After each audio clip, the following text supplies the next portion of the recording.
ನಗರಾಭಿವೃದ್ಧಿ ಸಚಿವರಾಗಿ ಇದೇ ಪ್ರಥಮ ಬಾರಿ ವಿಜಯಪುರಕ್ಕೆ ಯತೀಂದ್ರ ಭೇಟಿಯನ್ನ ಕೊಟ್ಟಿದ್ದಾರೆ. ಪೂರ್ವ ನಿಗದಿತ ಕಾರ್ಯಕ್ರಮದಂತೆ ನಗರಕ್ಕೆ ಯತೀಂದ್ರ ಸಿದ್ದರಾಮಯ್ಯ ಭೇಟಿಯನ್ನ ಕೊಟ್ಟಿದ್ದಾರೆ. ಗೃಹ ಬಳಕೆ ಗ್ಯಾಸ್ ಸಿಲಿಂಡರ್ ದರ ಏರಿಕೆ ಆಗಿದೆ. ಕೇಂದ್ರದ ವಿರುದ್ಧ ಇವರು ಕೂಡ ವಾಗ್ದಾಳಿಯನ್ನು ನಡೆಸಿದ್ದಾರೆ. ಬಿಜೆಪಿ ಜನವಿರೋಧಿ ನೀತಿಯನ್ನ ಅನುಸರಿಸಿಕೊಂಡು ಬಂದಿದೆ ಎಂದು ಕಿಡಿಯನ್ನ ಕಾರಿದ್ದಾರೆ.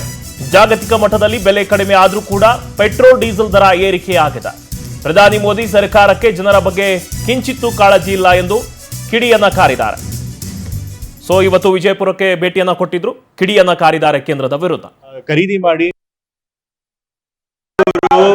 ಯಾವಾಗ್ಲೂ ಕೂಡ ಜನವಿರೋಧಿ ನೀತಿಯನ್ನ ಅನುಸರಿಸ್ಕೊಂಡು ಬರ್ತಿರುವಂತವ್ರು. ಯಾವಾಗ ಅಂತಾರಾಷ್ಟ್ರೀಯ ಮಟ್ಟದಲ್ಲಿ ಕಚ್ಚಾ ತೈಲದ ಬೆಲೆ ಕಮ್ಮಿ ಇದ್ದಾಗ್ಲೂ ಕೂಡ ಜನರಿಗೆ ಬೆನಿಫಿಟ್ ನ ಪಾಸ್ ಆನ್ ಮಾಡ್ಲಿಲ್ಲ. ಆಗ್ಲೂ ಕೂಡ ಪೆಟ್ರೋಲ್ ಬೆಲೆ ಡೀಸೆಲ್ ನ ಜಾಸ್ತಿ ಮಾಡಿದ್ರು. ಈಗ ಇಂಟರ್ನ್ಯಾಷನಲ್ ಲೆವೆಲ್ ಕಚ್ಚಾ ತೈಲದ ಬೆಲೆ ಜಾಸ್ತಿ ಆಗಿದೆ, ಅನಿವಾರ್ಯವಾಗಿ ಜಾಸ್ತಿ ಮಾಡಿದ್ದಾರೆ. ಆದ್ರೆ ಅವಾಗ ಜನಕ್ಕೆ ಬೆಲೆ ಕಮ್ಮಿ ಮಾಡಿದ್ರೆ ಅವ್ರಿಗೆ ಹೊರೆ ಆಗ್ತಿರ್ಲಿಲ್ಲ.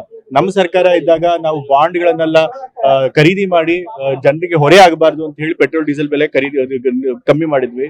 ಆದ್ರೆ ಮೋದಿ ಅವ್ರ ಸರ್ಕಾರ ಜನರ ಬಗ್ಗೆ ಒಂದಿಷ್ಟು ಕಿಂಚಿತ್ ಯೋಚನೆ ಇಲ್ಲದೆ, ಕಾಳಜಿ ಇಲ್ಲದೆ, ಜನ ಹೇಗಾದ್ರೂ ಹಾಳಾಗೋಗ್ಲಿ ಅಂತ ಹೇಳಿ ಬೆಲೆ ಜಾಸ್ತಿ ಮಾಡಿದ್ದಾರೆ. ಬಟ್ ಇದರಿಂದ ಜನಕ್ಕೆ ಹೊರೆ ಆಗುತ್ತೆ, ಮತ್ತೆ ಇದ್ರ ಮೇಲೆ ಕ್ಯಾಸ್ಕೇಡಿಂಗ್ ಎಫೆಕ್ಟ್ ಕೂಡ ಆಗುತ್ತೆ.